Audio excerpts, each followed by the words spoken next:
धूप और उमस से जल्द राहत मिलने वाली है। मौसम विभाग ने अगले 2 से 3 दिनों में मौसम का मिजाज बदलने का अनुमान जताया है। आसमान में बादलों की आवाजाही बढ़ेगी और कई इलाकों में हल्की से मध्यम बारिश दस्तक दे सकती है। आज और कल के लिए येलो अलर्ट जारी किया गया है। ऐसे में तेज हवाओं के साथ बारिश लोगों को गर्मी से राहत दे सकती है। हालांकि बारिश के दौरान जल भराव और ट्रैफिक जाम की परेशानी भी बढ़ सकती है, इसलिए घर से निकलने से पहले मौसम का अपडेट जरूर देख लें, क्योंकि दिल्ली का मौसम अब करवट लेने को तैयार है।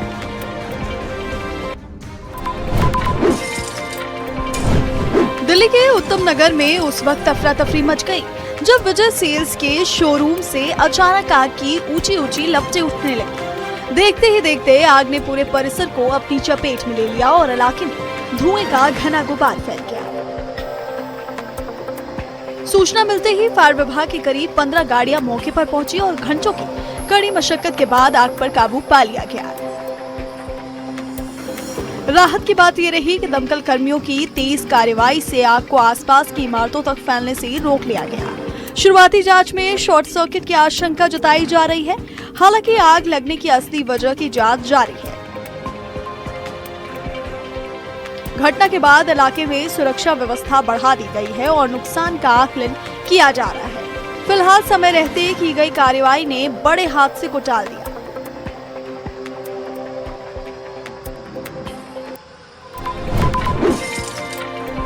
राजस्थान के दौसा में दिल्ली मुंबई एक्सप्रेसवे पर भीषण सड़क हादसे ने चीख पुकार और अफरा तफरी का मंजर पैदा कर दिया।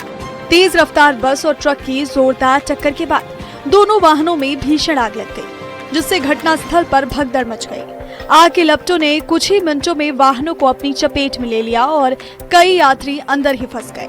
हादसे में 7 लोगों की दर्दनाक मौत हो गई, जबकि 22 लोग गंभीर रूप से घायल बताए जा रहे हैं। सूचना मिलते ही पुलिस, दमकल और राहत बचाव दल मौके पर पहुंचे और घायलों को तुरंत अस्पताल पहुंचाया गया।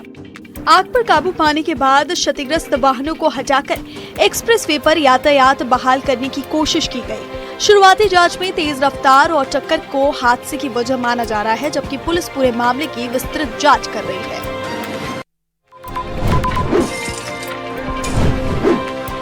मुजफ्फरनगर में बिजली कटौती के मुद्दे पर बुलाई गई समीक्षा बैठक उस वक्त गर्मा गई जब उत्तर प्रदेश सरकार के कैबिनेट मंत्री अनिल कुमार और बिजली विभाग के चीफ इंजीनियर आमने सामने आ गए। बैठक के दौरान दोनों के बीच तीखी नोकझोंक ने माहौल को तनावपूर्ण बना दिया।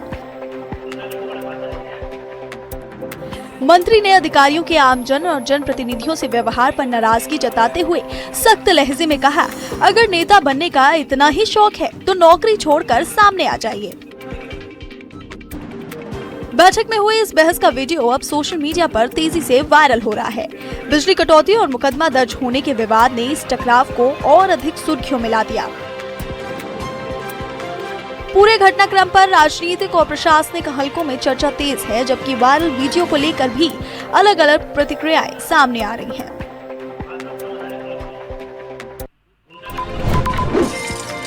हापुड़ के बहादुरगढ़ थाना क्षेत्र से दिल दहला देने वाली वारदात सामने आई।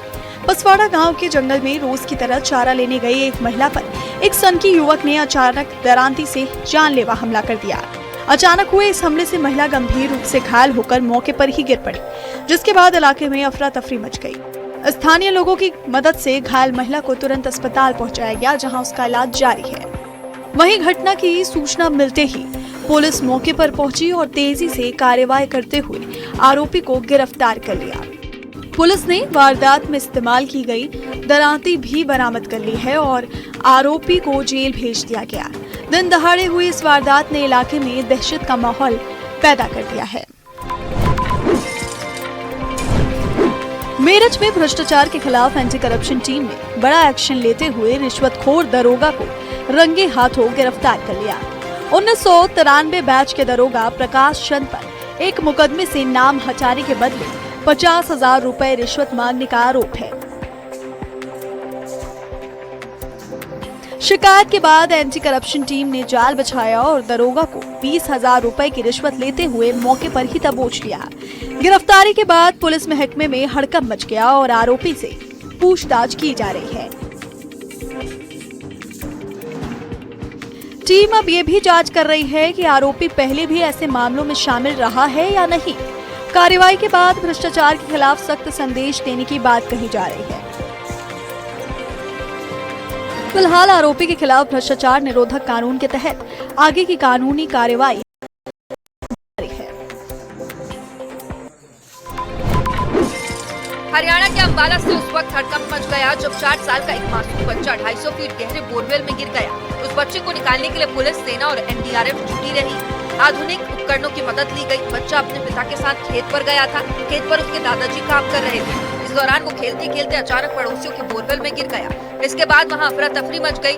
तुरंत पुलिस को वहां बुलाया गया। पुलिस ने उस बच्चे को निकालने की कोशिश की, लेकिन जब पुलिस को कामयाबी नहीं मिली तो सेना को बुलाया गया, एनडीआरएफ के जवानों को बुलाया गया। वो अपने सबसे आधुनिक उपकरण लेकर वहां पहुंच गए। उस वक्त बच्चे को बोरवेल से निकालने में जुट गए। इस पूरे मामले में पड़ोसियों की लापरवाही सामने आई है। वहां मौजूद एक व्यक्ति ने बताया कि पड़ोसियों ने वो बोरवेल खुला छोड़ दिया था।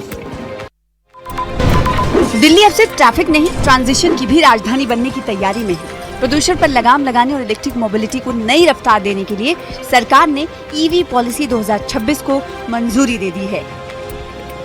नई नीति के जरिए सरकार का लक्ष्य सिर्फ इलेक्ट्रिक वाहन बढ़ाना नहीं, बल्कि राजधानी के पूरे ट्रांसपोर्ट सिस्टम को चरणबद्ध तरीके से इलेक्ट्रिक मॉडल में बदलना है। इसके तहत वाहन खरीदने वालों को आर्थिक मदद मिलेगी, चार्जिंग नेटवर्क का विस्तार होगा और आने वाले वर्षों में पारंपरिक ईंधन वाले वाहनों की जगह इलेक्ट्रिक वाहन लेते दिखाई देंगे। नई नीति में सिर्फ लक्ष्य नहीं, बल्कि बड़ा आर्थिक पैकेज भी शामिल किया गया है। सरकार दोपहिया से लेकर कमर्शियल वाहनों तक इलेक्ट्रिक खरीद को बढ़ावा देगी।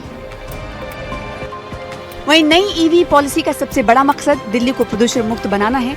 अलग अलग विभागों के समन्वय के बाद ये पॉलिसी बनाई गई है। लेकिन नई नीति के सामने कुछ बड़ी चुनौतियां भी हैं। इलेक्ट्रिक ऑटो चालकों का कहना है कि कम बैटरी रेंज और लंबा चार्जिंग टाइम उनकी कमाई पर असर डालता है।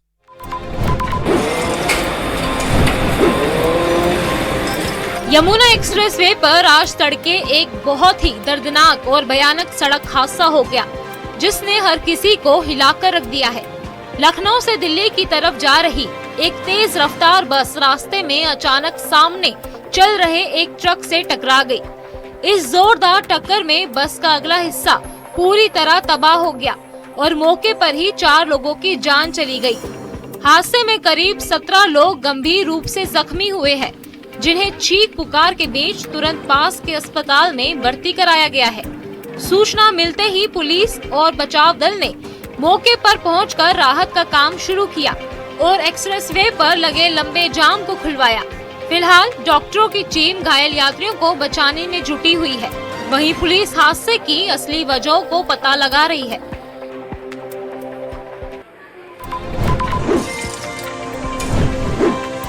गाजियाबाद के खोड़ा इलाके में उस वक्त हड़कंप मच गया जब एक ट्रांसफार्मर में शॉर्ट सर्किट की वजह से अचानक भयानक आग लग गई।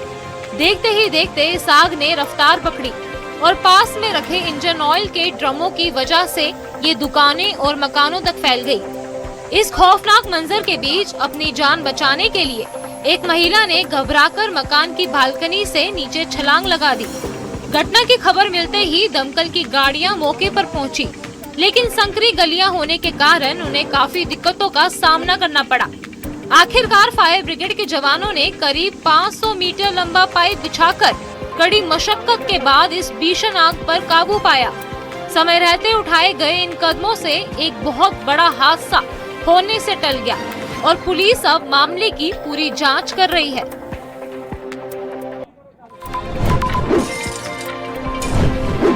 हापुड़ में नेशनल हाईवे 9 पर आज सुबह एक बहुत ही दर्दनाक और बड़ा सड़क हादसा सामने आया है। यहाँ निजामपुर के पास एक तेज रफ्तार रोडवेज बस ने आगे चल रही एक प्राइवेट बस को पीछे से जोरदार टक्कर मार दी है। इस जबरदस्त भिड़ंत के बाद बस में चीख पुकार मच गई और उसमें सवार करीब 18 महिलाएं गंभीर रूप से घायल हो गई।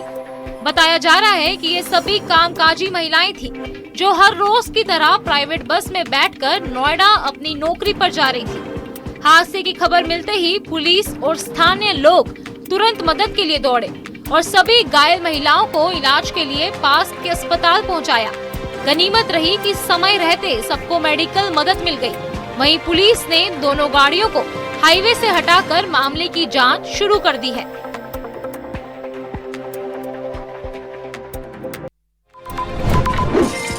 हापुड़ में रिश्तों को शर्मसार करने वाली एक बेहद चौंकाने वाली घटना सामने आई है, जहां पुलिस ने एक कलयुगी पड़ोसी को गिरफ्तार किया है।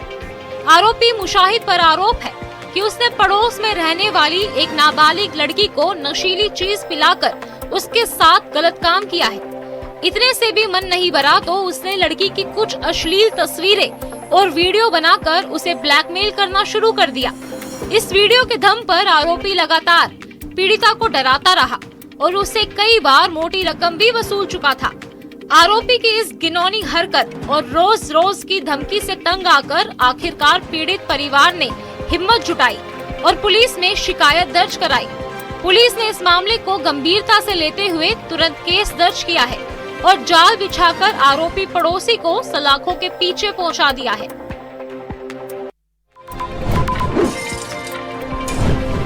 दिल्ली के जल विहार इलाके में देर रात पुलिस और अपराधियों के बीच एक सनसनीखेज मुठभेड़ देखने को मिली।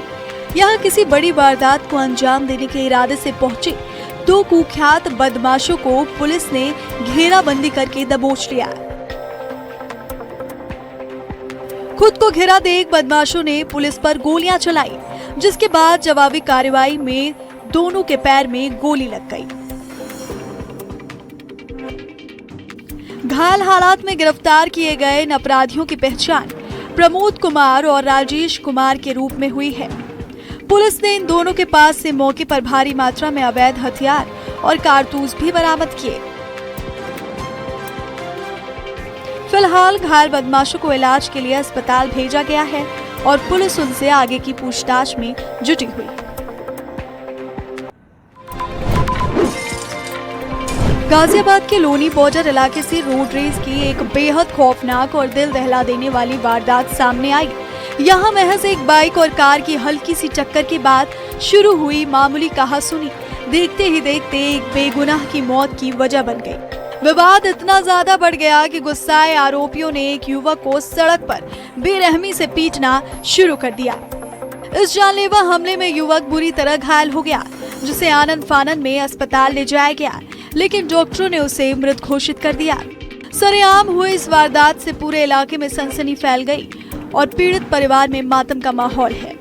घटना की जानकारी मिलते ही पुलिस ने शव को कब्जे में ले लिया और परिवार की शिकायत पर मुकदमा दर्ज कर फरार आरोपियों की तलाश में जुट गई है।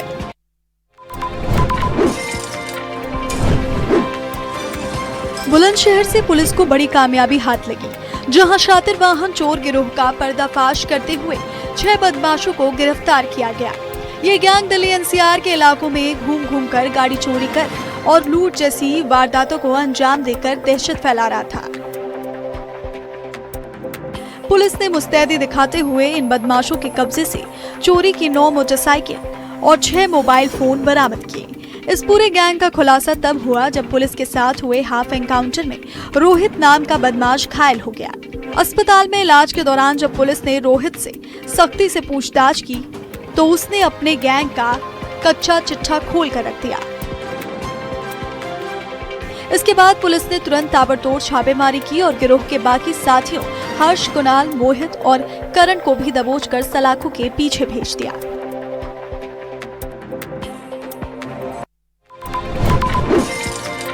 अलवर के राजगढ़ मालाखेड़ा मेगा हाईवे पर पुलिस चौकी से महज 100 मीटर की दूरी पर हुई सरेआम फायरिंग ने कानून व्यवस्था पर बड़े सवाल खड़े कर दिए।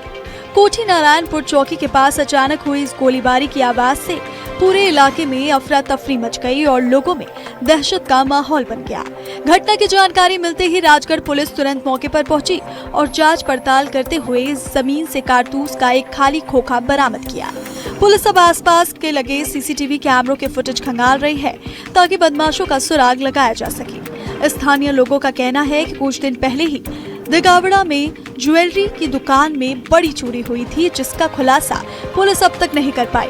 ऐसे में लगातार बढ़ रही इन आपराधिक घटनाओं से जनता के बीच अपनी सुरक्षा को लेकर चिंता और गुस्सा दोनों बढ़ता जा रहा है। हालांकि पुलिस का दावा है कि मामले की हर एंगल से जांच की जा रही है। श्योपुर के कूनो नेशनल पार्क में पर्यटकों को अनोखा नजारा देखने को मिला। सफारी के दौरान एक तेंदुआ मुख्य मार्ग पर आकर बैठ गया और करीब 1 घंटे तक वहीं डटा रहा। सड़क पर तेंदुओं की मौजूदगी के कारण सफारी वाहनों को रास्ते में ही रुकना पड़ा। हालांकि ये रुकावट किसी के लिए परेशानी नहीं, रोमांच का सबसे खूबसूरत पल बन गया। पर्यटक तेंदुओं की हर गतिविधि को देखते रहे और अपने कैमरे में इस दुर्लभ दृश्य को कैद करते रहे। जंगल का नियम ही यही है कि यहाँ पहला अधिकार वन्य जीवों का होता है। ऐसे में सफारी वाहन सुरक्षित दूरी पर खड़े रहे और तेंदुओं की अपने आप रास्ता छोड़ने का इंतजार करते रहे। करीब 1 घंटे बाद तेंदुआ आराम से जंगल की ओर चला गया, जिसके बाद सफारी आगे बढ़ी।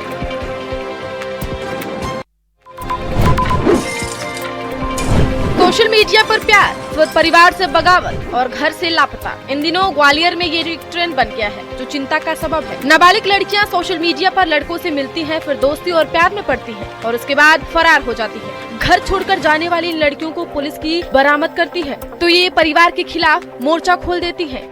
ऐसे कोई 1-2 केस नहीं बल्कि कई केस हैं। पिछले 2 साल में पुलिस ने लापता लड़कियों में से 98% को बरामद कर लिया था। वहीं हाल के दिनों में जो लड़कियां घर छोड़कर लापता हुई हैं, उनका ऑपरेशन मुस्कान के जरिए देश भर में तलाश का सिलसिला चल रहा है। पुलिस का ऐसा कहना है कि लड़कियां सोशल मीडिया के प्रभाव में घर छोड़कर जा रही हैं, अपने दोस्त साथी पर ज्यादा भरोसा करती हैं और अपने परिवार की बंदिशें उन्हें बुरी लगती हैं, जिसके चलते वो घर छोड़कर चली जाती हैं। परिवार की रिपोर्ट पर अपहरण की FIR दर्ज होती है। पुलिस जब लड़कियों को बरामद करती है तो अधिकांश लड़कियां अपने परिवार के साथ जाने से मना कर देती हैं।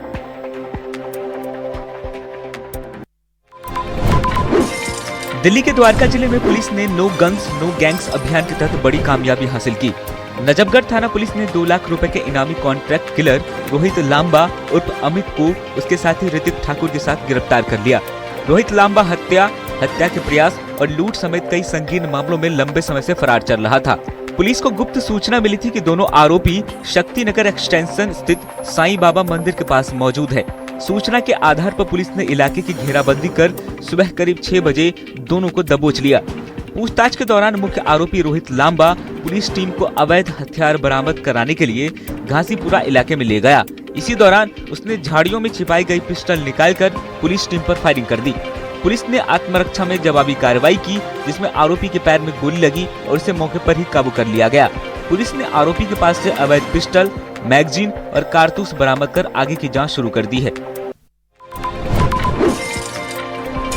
दिल्ली के south west district cyber police ने एक बड़े अंतर्राज्यीय साइबर ठगी गिरोह का भंडाफोड़ करते हुए 10 साइबर अपराधियों को गिरफ्तार किया है।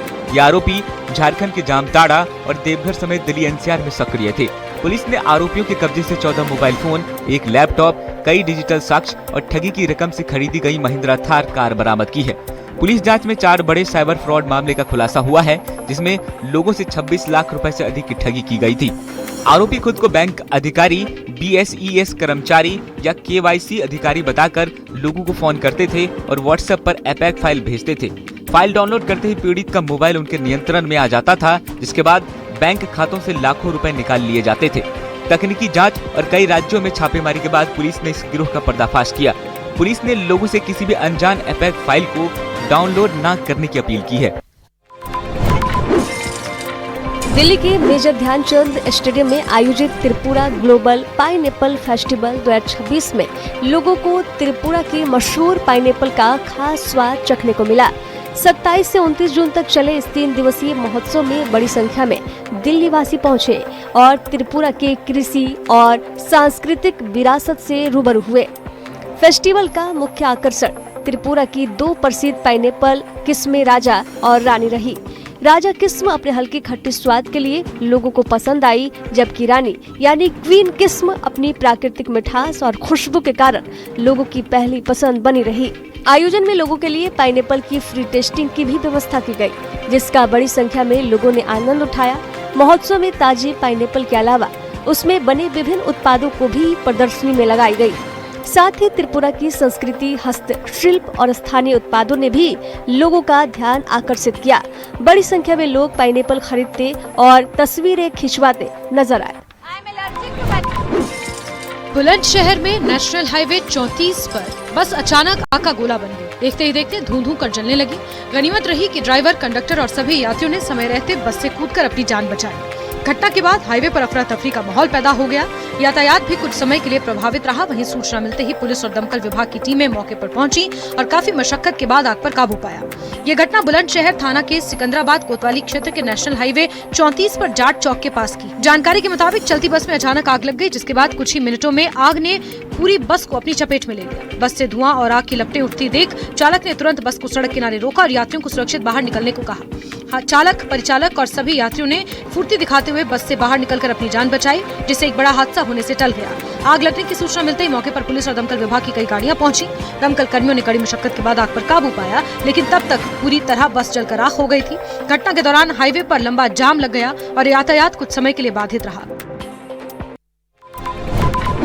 समंदर उफान पर था, लहरें विकराल थी और बीच समंदर में जिंदगी और मौत के बीच फंसे थे 6 मछुआरे।